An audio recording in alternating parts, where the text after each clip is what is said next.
Hey there riders, Motojourno Chris here, and I am back looking once again at the chain. I know I did say I was going to cover it in the last video, but we kind of stretched it out a bit too long if you ask me, and so now I'm here to do the job. Now, as I said, it's a simple job. You just need a couple of tools, and here is how to do it.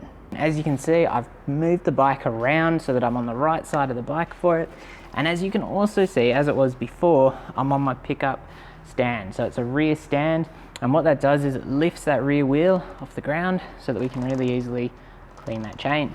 If you don't have the stand, what you can do is you can just roll the bike and do a section of the chain at a time. However, this is so much easier. Believe me when I say you really want the stand, because it makes a lot of jobs really easy. Even just doing the tire pressure, you know, you chuck it up on the stand, you can get to that rear tire pressure valve and that valve stem right there so easily. And of course you can do your chain, and there are other jobs which it helps with as well, but for the time being this is the one we're going to concentrate on.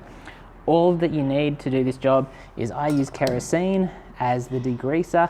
I just use a rag and I clean it off. As you can see here, the chain is pretty clean, but there are there's some spots of dust appearing on there.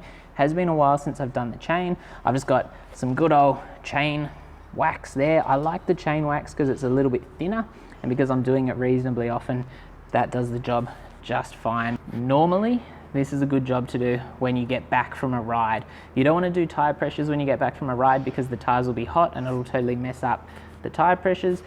But the chain, if it's warm, it'll kind of suck in all of that lubricant a little bit better. It's just a better way of doing it. Even if you just go for a ride around the block, you know, a 5-minute ride, come back and you'll be able to do this. So all I'm going to do, I'm going to get my Kero. I'm going to pretty liberally douse this rag with it, just because I want this to be a quick, easy job. And as you can see here, I'm just gonna turn the chain by hand.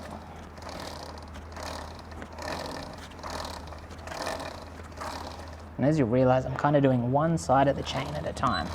You can also check your chain adjustment and your slack on your chain. It shouldn't be too much.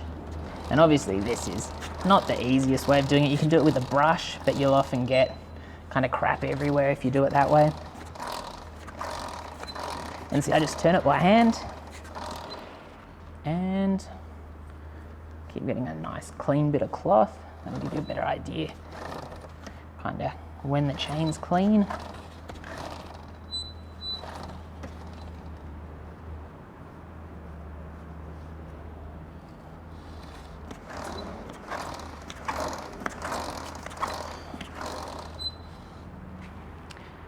Okay, still pretty dirty.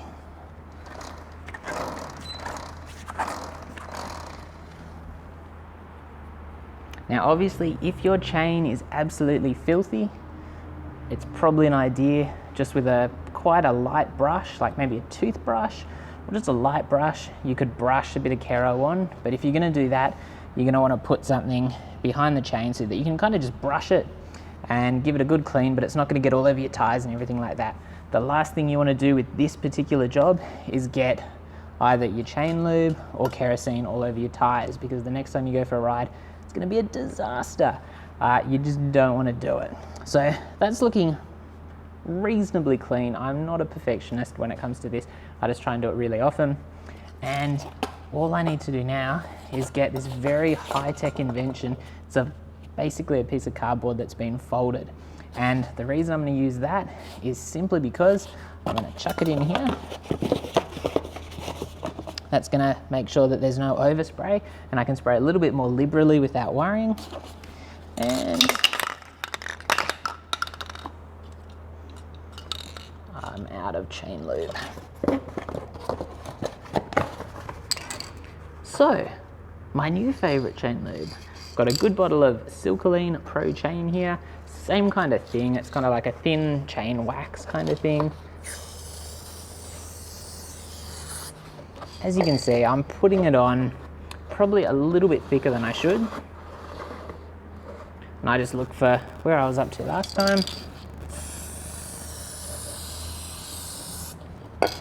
Okay. Now I'm picking up a bit of stuff on my hands. I'm just being careful not to touch the tyre with the bit of the hands which have got lubricant on it, because again, I don't want the lubricant on the tyre.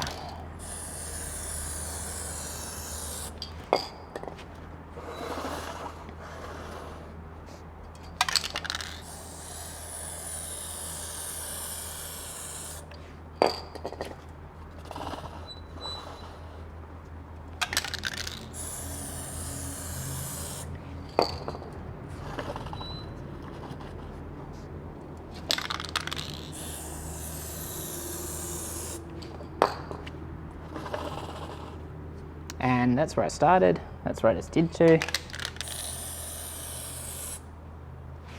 And all sorted. Now, as I did just say, it's much better to do this job if the chain is basically warm or hot, because it'll basically absorb the chain lube, the wax or the oil or whatever you use much more effectively. I haven't done that this time because I didn't want to have to go out for another ride. I just wanted to show you how it's done, but that's something to keep in mind. So obviously what we do end up with is a dirty piece of cardboard and a dirty rag. I'm going to save those for the next time I do the chain. Really simple job, really quick. It's really just like a 5-minute job if you're doing it pretty regularly, which I think it's an easier thing to do that way. And also, of course, you check how loose your chain is. Check that chain sag, and if that needs fixing up, you'll be able to do that. And keep in mind, this is all done when you get a service.